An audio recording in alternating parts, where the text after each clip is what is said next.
Wait a minute. I hear you. I hear you too. There we There she go. is. See if you can turn it upright. Turn it the other way. So I can, Okay. yeah, Okay, let me see. How's that? Okay. perfect. Can you bring I it need a down? Can you bring it down some so I can see your beautiful face? There we go. how's that? Perfect. How's that? Wait a minute, excuse me. Yay. Honey, Rita. can you get me a pillow? The big pillow. Okay, do you have to put something underneath it? Yeah, Okay. the big pillow, honey. Thank you.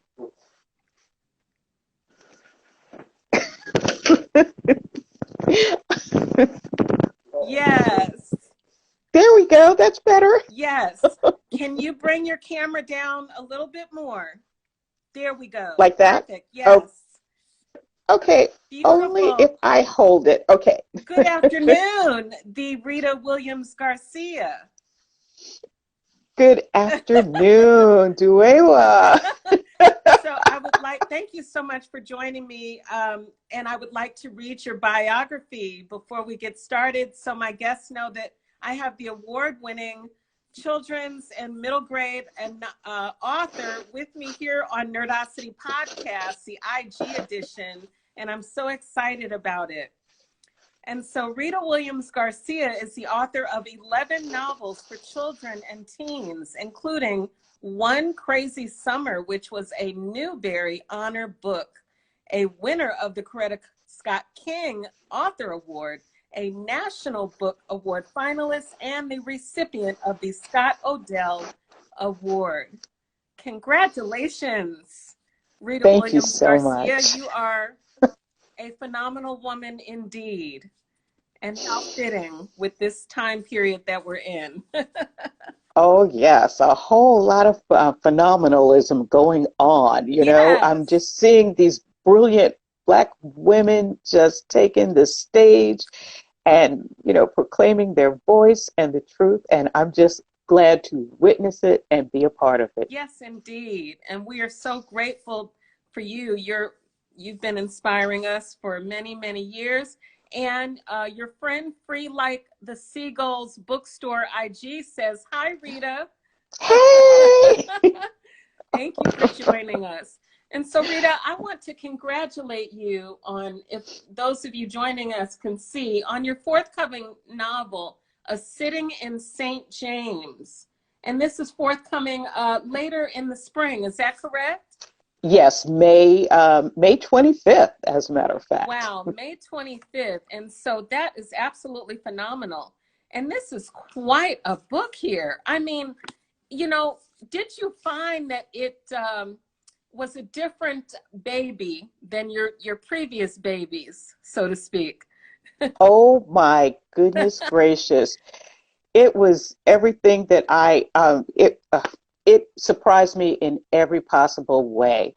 I think first and foremost because I did something that I never thought, well, I did two things I never thought I was going to do. Mm-hmm. Number one, I said I would never write about slavery or Wow. that period. Yeah. I said I wouldn't because when I first broke into writing for young people, there were very few books about and for contemporary Black teens and about contemporary Black women. You could literally count them on one hand. You Right. could count. Oh, this year Rainbow Jordan came out. This year, it was like that. And so whenever I did go to schools or libraries, the girls would always say, please write more about us. That's right. Less civil rights, less civil rights and no slavery. And I was like, don't worry, I'm with you. um, and then, so what do I turn, 30 years later, what do I turn around and do? My most known book is written in post, like just at the tail end of civil rights. And here I am, got my knees deep into the slavery, Yes. And so I'm like, Rita, what are you doing? I'm looking at this book and it's absolutely beautiful and amazing. Just the whole storyline here. And if you don't mind, can I read at least the back Oh, of sure. the jacket? Sure. You know, for your followers and listeners. 1860 Louisiana, after serving as mistress of Le Petit Cottage for more than 6 decades, Madame Sylvie, I want to say Gilbert? Gilbert. Gilbert, excuse me, has decided to sit for a portrait, but there are other important stories to be told on the Gilbert plantation. Stories that span generations, from the big house to out in the fields of routine horrors, secrets buried as deep as the family fortune and the tangled bonds of descendants and enslaved. Wow. Yes. I mean, you know, I feel a movie coming on, Rita. I don't know Oh, about are you, you but kidding me? I've already casted this. What? okay. What? We've Yes. already now this is the first time this is the first time. This is the other thing that I said I would never do. I was like, I'm telling my stories, I'm telling our stories. They have enough of their own stories. You know, And then here I go, I turn around, and in the forefront of this story are the lives of the slave holders of the plantation. And so with that, the timeline of the story actually runs along Madame Sylvie Bernardine Desmarais Dacier Gilbert, you know, Yes. and that she was orphaned, and so she was under the care of Queen Marie Antoinette, and of course we all know what happened to her. Yes. But along the lines, the royal family kind of dumped her in a convent because they were trying to make their getaway. They were trying to escape it all. Yes. And then she then had a choice. She would either face the bloodthirsty mob, or she would marry a peasant turned sugar lord.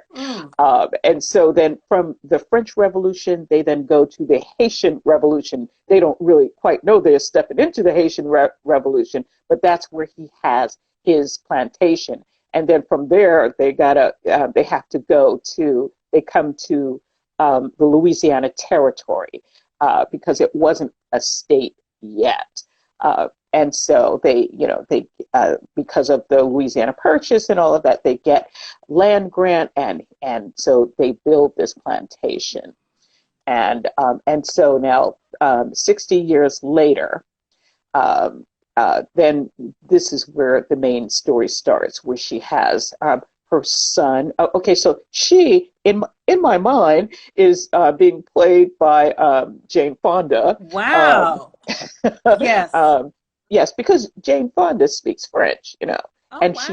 she has the right bearing and everything. So yes, this is, you know, this fantasy casting, you know. Okay, sure. Speak it into existence. You know what they say. Let's do it. Let's do it. And then her son, who is, you know, he spends a good deal of his time drunk, and he really wants to, like, in his soul, he's a poet. But he also wants the plantation to succeed. And, you know, it's the reality that's hitting everybody, but they don't want to face it. This kind of slave labor is not profitable. Is not profitable. We're not going to get into whether it's humane and just, because that's not what they're considering. It's just not profitable. But anyway, he's going, you know, he's got schemes and things. Anyway, schemes and dreams. And Schemes and dreams.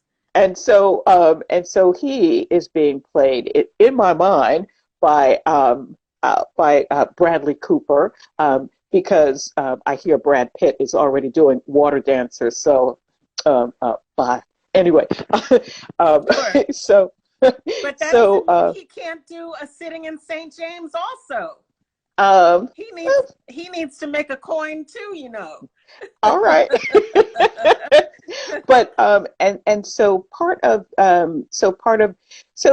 it's really about these two people, and how what they plan and what they say, And what they do affects the lives of everyone. And everyone includes the um, uh, the son and grandson, who is a West Point cadet, who's home on furlough, and he's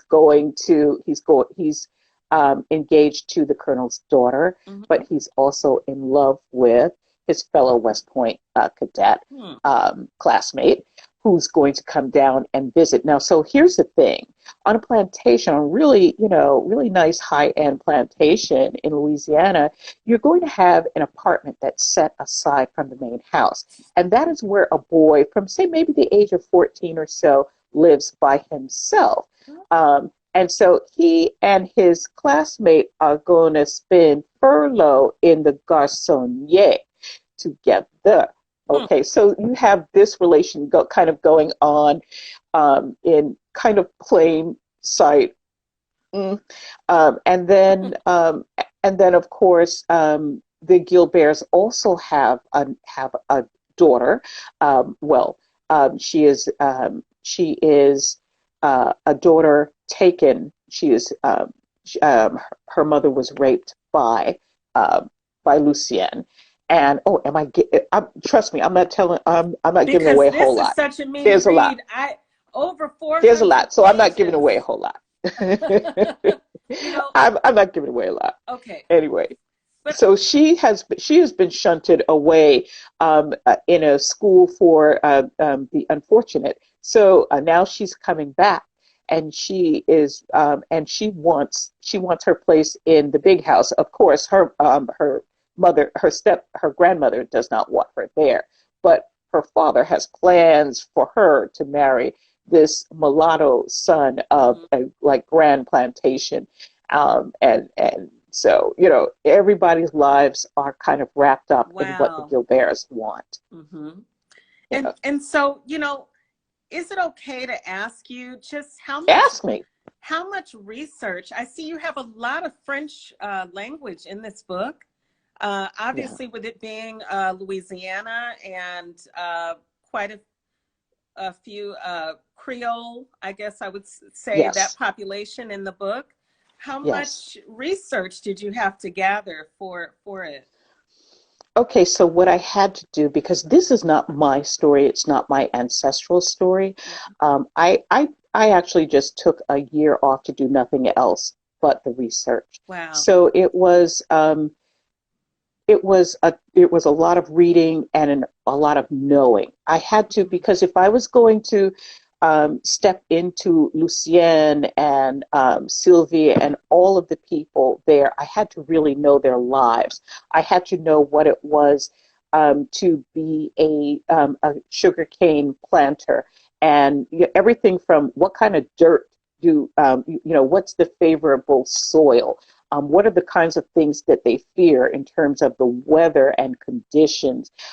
Everything from when is planting done, and harvesting, and then the whole thing of sugarcane boiling and granulating, all of that. You have to kind of know it, even if you don't use it. You have to, in your soul, know the things that they know, because then you understand, their thought process. Sure. And the choices and the decisions that they have to make, right? From one day to the next. Yes. Wow. Yeah. So that was just one part of it. And then, things from, I had to know West Point culture. Which is a whole thing all into itself, especially in 1860. Wow. I had to know about painting. What do I know about painting? I'm no painter, but I had to know about oil painting in mid-19th century. Sure. And then, and then there's nothing like the Louisiana culture is so diverse. It is just, no wonder they make gumbo and jambalaya, things with everything in it. Exactly. Because you have people from, it reflects the people from everywhere. And the thing that I really loved most about being kind of into it was just that notion that this was not America. this was La Louisiane. It's a culture separate from what we call America now, because a good deal of them, they kind of look to France to be their protector and to get their support from them. And so whenever people from the other states came down, it was like, American, American, as Madame would say, So I really had to get into it, and I couldn't just skim it, know it. I had to really immerse, and even with that, a lot of vetting had to be done, So. And so, Rita, would this be called historical fiction, very straight historical fiction, or is this just fiction? It's okay. It is historical fiction in the first of all, it is a fiction. It is made up. The people are made up. The storyline is made up, but it operates on the foundation of history, the beats of history, because you have the French Revolution, then you have the Haitian Revolution. There's reference to the War of War of 1812 and the Battle of New Orleans, and so forth. And so the historical beats run throughout the book.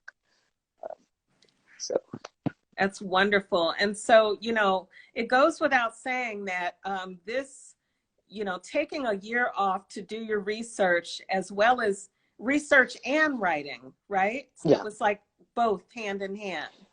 So yeah, to a degree, it was a good deal of, I handwrote the entire book. Did you say hand wrote? I did. I don't even think I have the notebooks with me, but I hand wrote the entire book. And so what would happen was that while I was doing the research, maybe I was doing the research on painting or something like that, and then how to prepare the canvas. So then I would hear my characters speak, or I would see them in situation, and then I would write something. So a lot of that kind of happened hand in hand. Okay. But I had to say to myself, just know that you're going to let go of a lot of these scenes. Wow. They're just feeding you. They're just letting you know that there's story here and that you can put your characters there. Don't force yourself to put all of these things into this story just because it's here. That's one of the things that that we just have to deal with. So amazing. I do coach myself while I write. Yeah, it's amazing that you as a writer can do that, because I think you're a master writer, but I think I just always hear that writers have a hard time letting go of those drafts, even the early drafts. And I guess the point of later working with an editor who's going to, hey, say cut, do this, do that, and you're going to have a whole different book by the end of it. So that's amazing that you early on in your process are able to, create and then let go, create and let go. Oh yeah, yeah. What taught you that? My first book. My first book, oh my goodness, what a love in my life. Blue Tights. I wrote the first chapter, rather the first. Yes, yes. But yes, wow. But I wrote the first draft in college, and so that was 1979, and so forth. And I got an agent when I got out of school. I got an agent on Fifth Avenue. Wow! What? Right away. What? I just knew. I was. Like I'm going to be the next Toni Morrison. Yes. But my agent could not sell the book, and so and then I learned about rewrites. Really. And then, of course, I was 22 years old and really still had a lot of my Black nationalism in me. And so it was kind of like my fight was always, y'all done did this to the record industry, but you ain't doing it to me. Y'all not taking my words and making me this and that. to make it palatable for the white man. So that was my whole thing. So I was not changing nothing. And then, rejection is good for the writer's soul, because you get rejected like everywhere, and you're working a job that just doesn't even speak to your education. I'm like shuffling papers and stapling them and all of that. That's my job. And then at some point you have to say to yourself, are you going to be like photocopying papers the rest of your life, or are you going to be this writer? It's time for you to grow up, girl. You're going to have to bite the bullet. And so I took a hard look at that first, that book, and I went, because one of the first things I noticed was that, see, I just felt like, write the way people speak. And so my draft had every slang we said back then. So it had things about people throwing down, and this is the joint, and that's turkey. The death, and all of that. It had it all in there. Right. And I wasn't taking it out until I read it like 5 years later and went, oh my goodness, okay. So right. even just dealing with that, I still had a lot to learn. First of all, there wasn't a narrative point of view that I did not like. Let's throw them all in there. Let's have let's have some omniscience, and then we're going to go with some, we'll bring it in close and just, have some limited third. And you know what? This is her moment. She's going to have a first person moment. I don't care what you say, So I had a lot to learn, but I was fortunate. Rosemary Brosnan, who saved my initial query letter, she was patient with me, and she really outlined things, and she said, okay, so this is not going to be the first time that you're going to see these revisions. We're going to do this back and forth. Wow. But I had been the little black girl on the job, the low paid little black girl on the job for so long that I was ready to all right, come on now. Right, this is not what you went to school for. Edits, I'll do it. I gotta, gotta do it, and so that is what taught me. And so one of the things that I did back then was I got a little red book. And so everything that she pointed out, not everything, but a lot of my grammatical and style sins, I put them in the red book. Wow. So I put this, like what I originally wrote, and then not this, but then I'd write that, and I'd write the correction. Okay. Like all of those things, so that I began to have a checklist of things to look out for. Wow. I began to say, okay, these are my Rita-isms, and I'm not mad at me. These are my Rita-isms, but now it has to be a published book, so it has to be in language that is clear and crisp and really delivers what you want to say. So I did an awful lot to teach myself, because I had to. Does that mean that through that process, Rita, through the years, did you stick with that for each book, or generally throughout your career, to kind of go through that self-checklist on your own? Well, okay, so what happens is that with each book, I challenge myself in a different way. I try to not write the same book. I try to grow myself. Every time I write something different, I try to grow myself. I have an experience that I didn't have before. And so that really pushes me, and it makes me say, okay,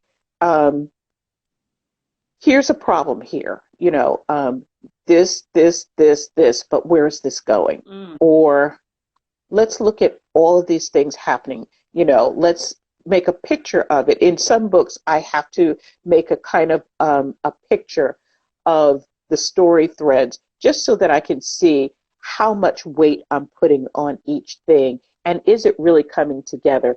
And by the way, take that out. You might as well take it out before she asks you to take it out, you know. So a lot of my I want it because I want it, you know. Yeah, I do have things like that. That's like, that's staying. I don't care. Right. That's, you know. Yeah. But I also learn to recognize the stand my ground, that's staying, from I want it because I want it because I want it, right. You know.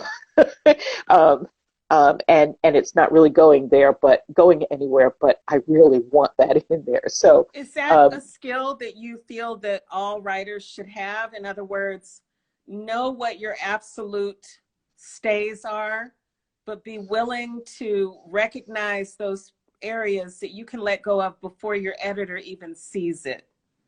Well, you know, I think everybody finds their way of kind of navigating their craft and owning their craft, it is in a kind of a way, it is kind of a collaboration, not entirely, but it is kind of a collaboration, because you are writing your book, especially if you're writing for young people. You are writing your book not just for yourself, but you're writing it so that it can be shared in a wide, most likely educational field. And so certain things that, you know, if certain things you do have to take into consideration. You do have to give a lot of thought about style, language choices, and then story priorities.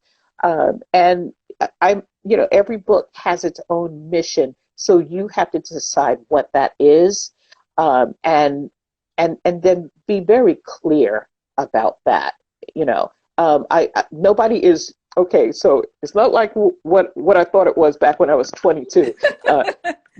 Nobody's trying to take your words and then and then they make all the money and then you don't get nothing, and then you're apologizing for what you wrote because I didn't really mean to write that, because it's not like what I thought it was. People do, like the publishing industry, I think that they really do want you to write the best book that you can write. But sometimes you have to grow with you have to grow with the craft that you're trying to create and really see. And a lot of that takes time, but it takes distance too. I have to step away from my work and then come back and go, oh, okay, so thank goodness nobody's seen this yet. I got time. And so, Rita, just to, talk a little bit about A Sitting in St. James, were you, and for those of you joining, I'm talking with award-winning New York Times bestselling author, Newbery Award winner, and Coretta Scott King Book Award winner, Rita Williams Garcia, and this is her forthcoming book, A Sitting in St. James, and it will be out this coming May. So I hope that you will pick up the book and visit Rita Williams Garcia's website and also follow her on Instagram. And so, Rita, we came up on the pandemic and the quarantine. How did that impact not only your writing, but your publishing, publishing timeline and connecting with your readership? Okay, I think it really, okay, so how do I say this? I'm a hermit, y'all. I am. I'm happiest when I'm like all by myself. Oh, don't let my husband hear that, but I am. I like being alone. So alone time is good for me. But here's the other thing. I really need to be out and walking and not have my mind focused on, oh my God, they don't have a mask on. So there's a kind of a consciousness that I miss, a feeling of relative freedom and connecting with the part of me that writes. So that part, I just have to deal with it. I just have to find my way. I don't mind not getting on a plane. I don't mind not getting on. Oh, I don't mind not getting on a plane. I'm never going to get on one again. Anyway, so that does not bother me at all. Yay! I uh, timeline. Okay, I'm not good with meeting timelines anyway, so I don't know what you're talking about. I really don't understand that part of the question. I think I meant more so, not maybe so much your timeline, but let's say this time last year we were about to be in pandemic quarantine, but yeah. A little bit before this time last year, you know, you could possibly, or your publisher or your publicist is planning school visits, library visits, and things like that. I think that's more what I meant. I miss that. I so miss that. I love going out and talking to people who are reading my books. Are you kidding me? This is my childhood dream. Yeah. You know, you write something and people read it and then they talk to you about it. Mm-hmm. What? You know, oh my God. So I do miss that. I miss encouraging young people or just writers in general to stick with it. I'm so glad I went through everything that I went through because, you know, I just want to tell everybody to, you know, to write every day and to stick with it. Yeah. So yeah, I miss that. Mm-hmm. Yeah. Did the pandemic somehow change your writing routine or your relationship with your creative, you know, spark? Yeah, it really, I am dealing with it. I am having issue with it because a part of my freedom isn't there. And sure. So it changes things. Mm-hmm. I notice that when I go for my walk, that's when I'm writing in my head. Mm. And so, or when I'm on the train, I don't get on the train anymore. I'm like, I don't know if you have been vaccinated. I haven't. So I'm awake. Right. I'm awake. You know, so no social distancing on the New York City subways. Yeah. So I am writing. I'm writing. I'm actually working on 3 things at a time, mm-hmm. and seeing which one is going to demand more of my time and be selfish. Sure. It's what I want from a book at this point in time is I'm nowhere near that, but I just forgive it. I just forgive it all and just say, you know, it will happen in its own time. Sure. So. And that includes giving yourself grace as well. Not putting yourself under so much pressure to churn out, you know. Oh yeah.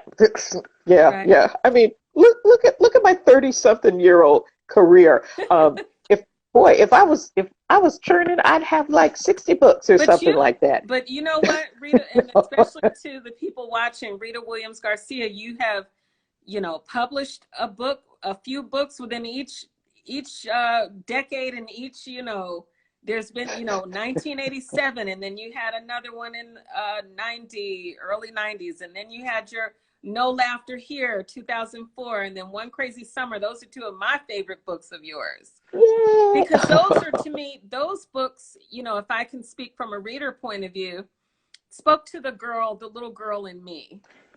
I remember that those girlhood friendships, going to school, and the things that I thought, and some of the things I felt sad about when it came to a friend or a neighbor. Yes. And those, you know, No Laughter Here, One Crazy Summer, it just brings back memories, you know, for me as a girl, I'm a woman, but going back to my girl self, you know, so that's why I really appreciated your subject matter, your protagonists, and the tone and style in which you write for young readers is so relatable, and it just makes you nostalgic, I guess, for as an adult,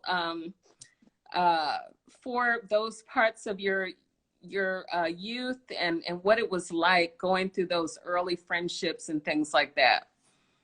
Oh yeah, you know, those early friendships, they're really such anchors. That's where you learn your heart, because your Yeah. heart can be broken, but then it can also be mended, and you learn how to find your way back to each other, or sometimes even let go.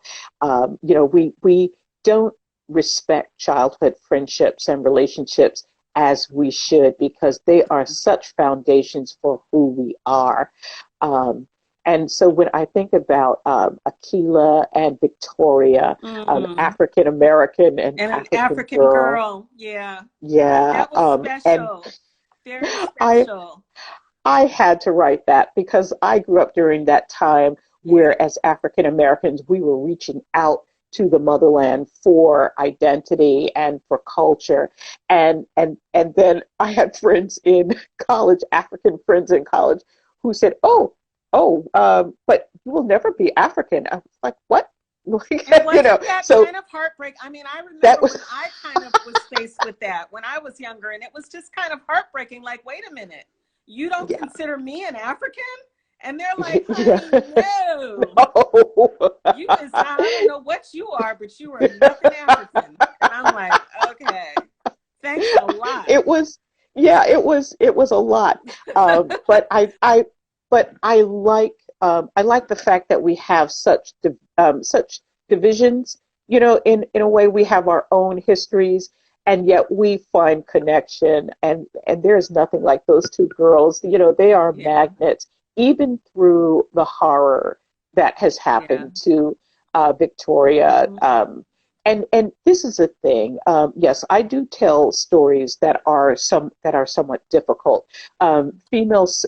Female genital mutilation is not an easy story, and it's not an easy story for maybe a 10-year-old to read. But the way that I write it, you can read it. Yeah. That's my point. And I think. Go ahead. Now, I was just going to say, I don't know if I ever told you, but I read that during my MFA program at Ah, the New School. I read it in one of my classes, and I ended up writing a paper about it and maybe one other book. I might have written yours with a paper related to Virginia Hamilton and kind of talked oh, about the both of you. Yeah, yeah. two of my favorites. I applaud everybody who writes something that's a little hard to tell, Yeah, but come with it with such love and humanity, so that it's not really about the subject matter. It's about freeing yeah. humanity and letting us feel what it And is you we did that feel. because I think otherwise, Rita, it would have been very, very hard to read had it Yeah, not had the heart and the friendship surrounding it. yeah, Because I think for us living in this society, that's something that we as girls, we don't face that. I mean, you've heard about it, but you don't, it's like, but did you know anyone that ever happened to, right. So I appreciate the education you give us in that book. And I remember when I was teaching middle school and did some read alouds with your book, I did have a small book circle of girls that chose to read that book. And we had a discussion about it. And it kind of feels like it's the kind of thing that you should dialogue with young readers about, just to kind of find out what they're thinking and what Oh, they're yeah. feeling about, that subject matter. Yeah. And here's one of the gifts that book gave to me is that, I always have a picture of who my reader is, and I'm always wrong. And so, Wow. um, yeah. And so I've received letters because I was very specific about putting my email address in the book itself. I Mm, received letters from boys, girls, everybody in between, wow. from young people who um, who thanked me for writing the book because they needed to tell somebody something and they didn't know how. And Wow. another girl wrote to me, Miss Williams Garcia, you have to come to my class, you know. Um, and so I came, and she had undergone the ritual. Oh And no. so it was when she read the book that she understood what why she was different. you know, what had happened. But that, I mean, that is the crowning glory of that story for me. But there's more. The boys in the class, one by one, they stood up. One said, you know, we're from Yemen, and we left because that's what would have happened to my sisters. Wow. And it was kind of, I was shocked. The boys kind of took control, and they were like standing up and saying, you know, this happened and that. And so and they wanted I said, to talk to you. They wanted to share about it. yeah, yeah. And it was the seventh or eighth grade. I don't quite recall, but I was amazed. I was amazed, but also it reaffirmed for me that yes, write this story, tell this truth, and tell it in these doses so that they can receive it. You know, they can understand what happened, but they can receive it. You know, and I should say that No Laughter Here jumped, and Every Time a Rainbow Dies are being reissued. I believe is it this year? It might be this year. Oh, okay. Yes. And Rita, just to pause, if you're just joining us, I'm speaking with award-winning author Rita Williams Garcia, and she has a forthcoming book, A Sitting in St. James, that will be released in May 2021.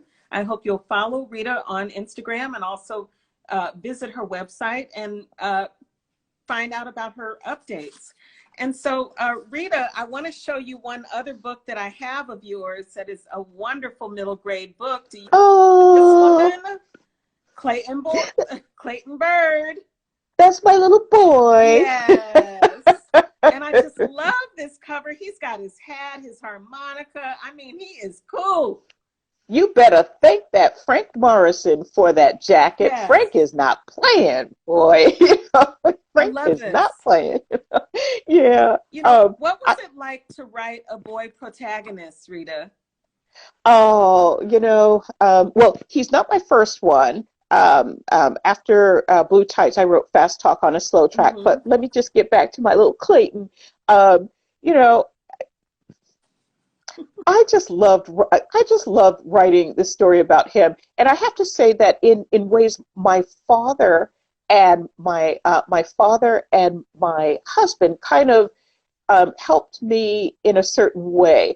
They both had secrets that kept from their mothers, you know, the lives that they led, you know, like when out of mother's view. Like my father was like 70 years old when he finally told his mother,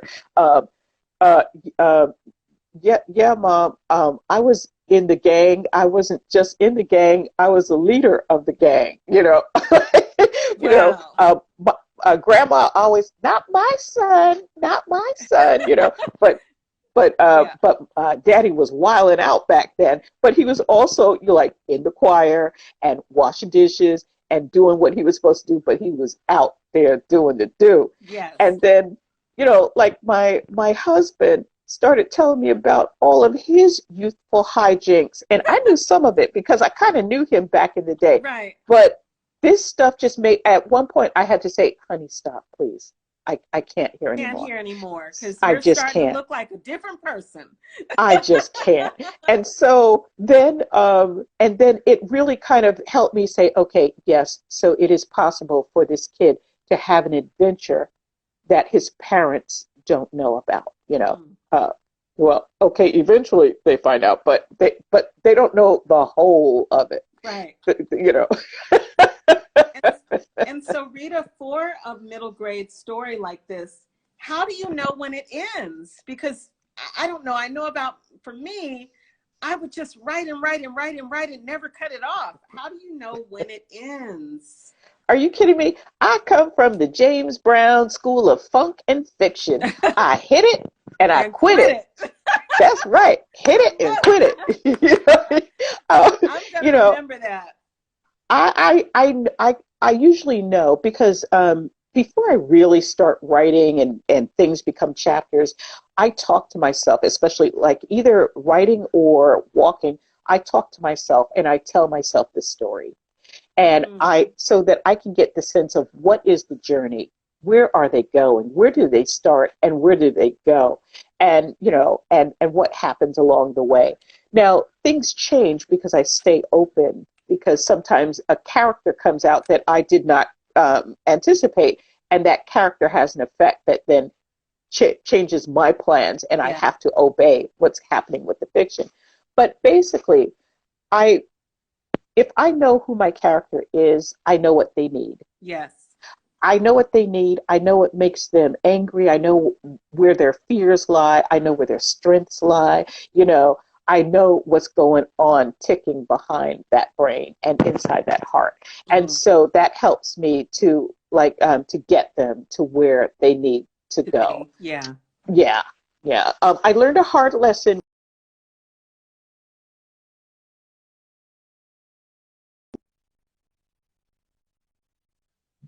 And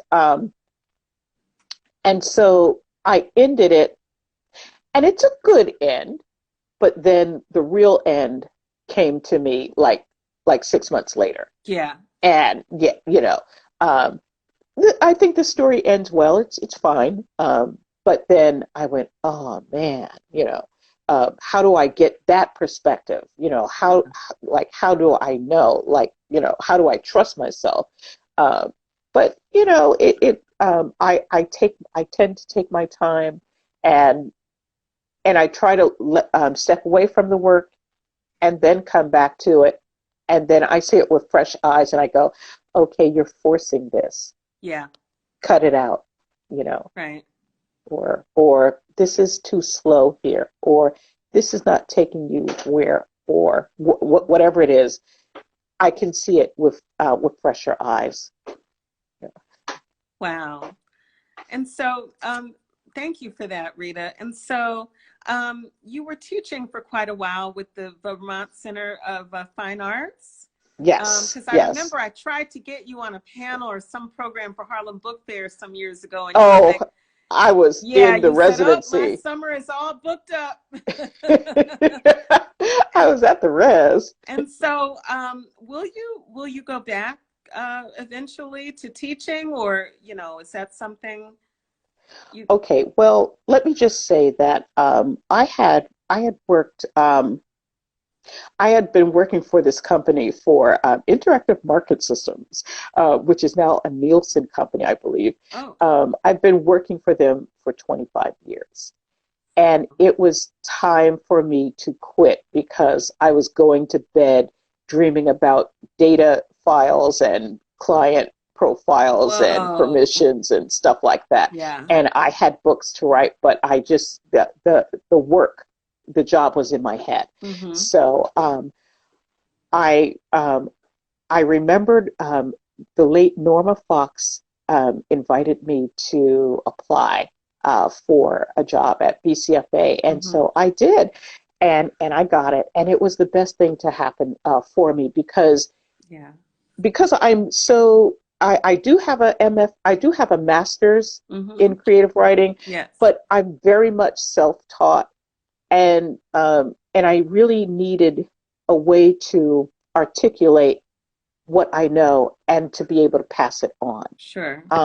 And to strengthen what I know. And so it was very good for me then. I got so much out of it. Wow. But the way that I teach, I'm not very fast. I'm very slow in plotting. I need time to really absorb what you do, and then to really respond with something, that I think will be meaningful to you. And so it takes. So I could see that it was taking a lot from me, and it was just time for me to stop. I still have a relationship with VCFA because I just feel like I owe them so much. But it was, I have to step back from that. And can I teach? I love to give what I have, but I have to be honest that at this point in my life, I have to really take care of my health. Yeah. I don't know if you can see my grays. No. but I'm getting up there. I'm getting up You're there, still a and young lady now. Don't say that. but I do have health concerns, and I have to take care. Yeah, And so for me, that means a myth of the superwoman, be gone. that's right. You know, There's no more of that superwoman. We're talking about uh-uh, self-care in so 2021. there you go. And so that means that means sometimes saying no to invitations to Yeah, address, keynote, lead this, do that, yeah, teach. I have to really step back so that I can get the little bit of writing I have in me, get that. it's true. Um, You've got to yeah. be able to feed yourself so that you can continue to be that creative, vessel and birthing new stories and all of that. Yeah, and I gotta make some money, y'all. Yeah, hello, how about that too? And I have to say, I've always wanted to say this to you. I am so jealous of all the writers that have gotten a chance to work with you and study with you Oh, at BC. Do you FA. know FA? Do you know Uh-huh. they accepted me in their what is it, the residency, the low Yeah, they res, better. They and better. I went with the new school because I thought, well, I'm still learning and I might need more hand holding. You know what I mean? Yeah. I started to feel nervous that maybe I needed that going to class every day, taking the train into the city. But now I'm like, good gracious, these other writers had Rita Williams Garcia, and Okay, man, so they were I'm taught by gonna the tell you masters. I'm gonna tell you a secret. Okay, now that okay, so I'm gonna tell you the secret. I could have never done what those students do, that coursework. It is intense, and I'm not trying to scare anybody away. I'm just saying that the way that I work, I am so slow Yeah, that what we ask of the MFA sure. students, Yeah, I could not do. yeah, I just simply could not do it. yeah. And I'm grateful to have the opportunity to have been a part of it in that Mm, way and to experience it that way. yeah. But everybody has to find the fit that's going to work for them. And as much as I would have loved an immersive program like that, I would not have been able to have done that. Sure. So I would have been taking the F train down to 14th Street and walking down to the new school with you. Yeah. And that's pretty much what I did every day. Yeah, I'm yeah. there, it was my home for 2 years. Yeah, I Yeah. mean, you have like David Levithan. Are Yes, you I did. kidding I me? had, What? because that's where I believe it was his class where we read No Laughter Here. He had Oh, a fantastic syllabus. I mean, we oh read yeah. you, we read Jackie Woodson, we You know read it. Lori Halse Anderson. Yep. I mean, it was like week after week, nuggets, gems. Um, so definitely, I did get a lot from it, but I guess I just meant in terms of that, there seems to be, and I was on the email list with BCFA for quite a long time. I think the Hunger Mountain, Oh I've yeah, been, yeah. and I follow them on Facebook. The community there, it's just something about that BCFA community. I think it's very close knit, and Yeah. the type of mentorship the authors received. I think that's more what I'm saying. I'm kind of jealous of, in addition to them having been in, because I know I won't name names, but I know some of the writers you work with. I know But some of the they're my peers, but they are but to the but moon now. let me tell you, those writers, they really came with their own stuff. Like Entezaki, she brings her own stuff. Yeah, They came with their own stuff, and all they needed was kind of just a structure, yeah, just so that they could have I think a better shot at being included in the world of writing for children. yeah. I'm thinking of like, oh, there's so many of There's them. I There mean, are yeah. There's some really And they great, are brilliant. They are New York very Times great. bestselling, winning them awards, They're getting them doing it. I deals. mean, I read I about see it them all the on time, and TV. I'm like, yes. yes, and I only know that they went to VCFA by, going to different events some years ago, networking, and you get to Yeah, talking, and they go, "Oh, where'd you get your MFA? Where'd you get your MFA? Oh, and you work with so and so, and you work with so and so, and you kind of chop it up a little bit, and then you're like, wow, and then to read more about what not only what you've been doing, but then what these other emerging talents have been able to do through yeah. VCFA, and I just think it's phenomenal. All this to say that even if you don't go to a program like that, and you're trying to break into children's writing Yeah, for children and young people, it is a really good thing to be in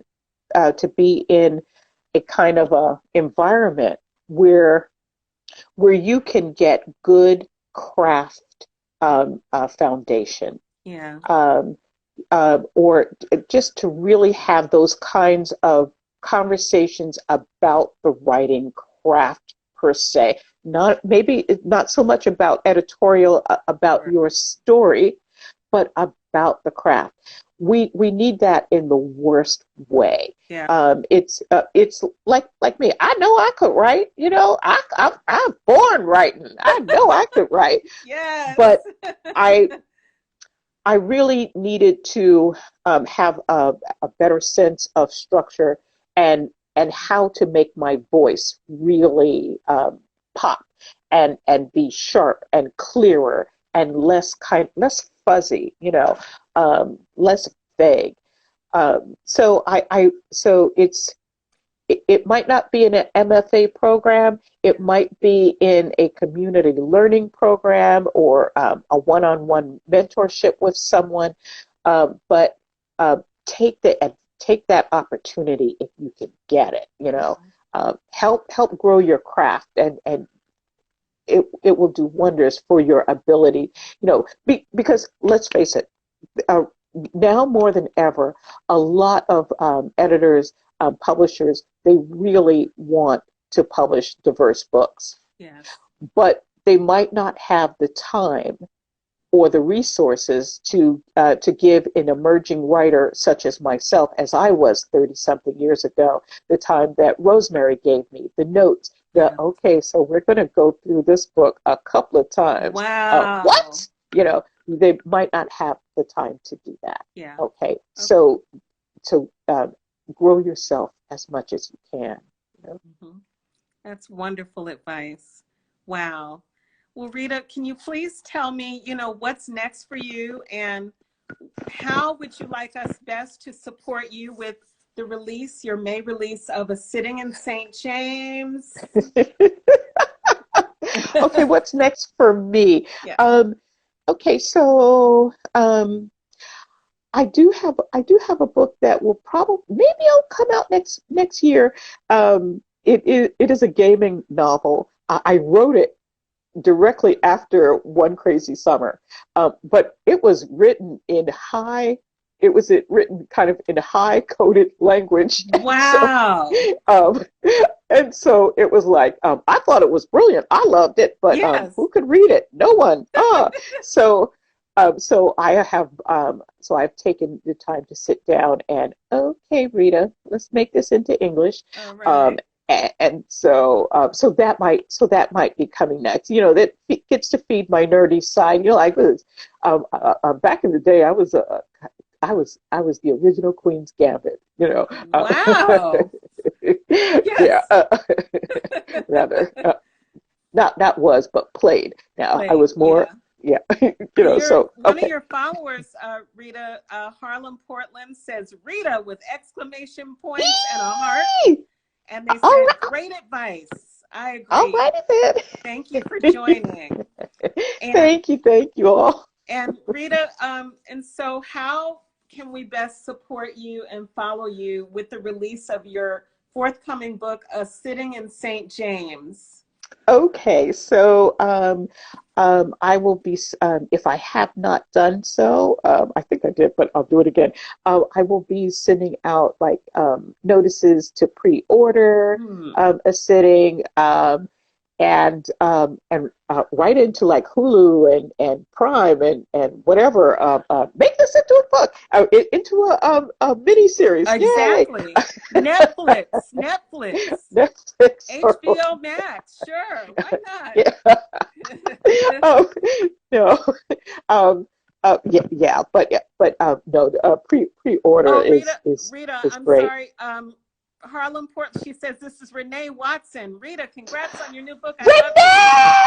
Renee! And Renee, congrats to you too as well. I see your different updates and honors that come through on the Twitter feed there, Renee. Congratulations to you. That's right. You better get on this podcast. You better do an interview, because I see you everywhere, blowing up everywhere. Don't forget your roots. Don't forget about us. Oh yeah, Renee is doing it. She's doing it. All right. And so Rita, in terms of us finding you, or what is your favorite social media platform, where we can find you, and maybe students, teachers, librarians, where you like to really chop it up with your fans and followers? If you I guess Twitter. Because if you tweet at me, I will always respond. And are you at on Twitter? You're at, is it at? Rita? I'm at One Crazy Rita. Yeah, I think I once tried to do your email, the Rita and then W. And RitaWG at AOL.com. Yeah. But I am at Twitter. I am at One Crazy Rita, and so. Okay, so here's the thing with with Instagram. Yes. Okay, I know I have the app on, and sometimes I get it right, and sometimes I don't. I don't know. Can I just say to you, great job, by the way. You did a phenomenal job. You were fantastic today, and you had no issue at all with it. So thank you. Now when people ask you, come on, Rita, let's do an Instagram Live now. You'll say, hey, I'm with it, because you already did one with me. So. All righty. Well, Rita, thank you so much. It's been an absolute pleasure to talk with you. And we were planning this for a while, and we were finally able to do this. What a blessing. I know we're in pandemic, but what a blessing, maybe because of the pandemic, I get a chance to talk to you virtually, face to face, and really kind of just get your wisdom and hear about your wonderful journey as an award-winning author. So thank you so much. You are so welcome. Thank you all for joining in. Thank you, Rita. And take care. I'll be in touch with a link for this video. Alrighty. Okay. Bye, y'all. Thanks, everyone.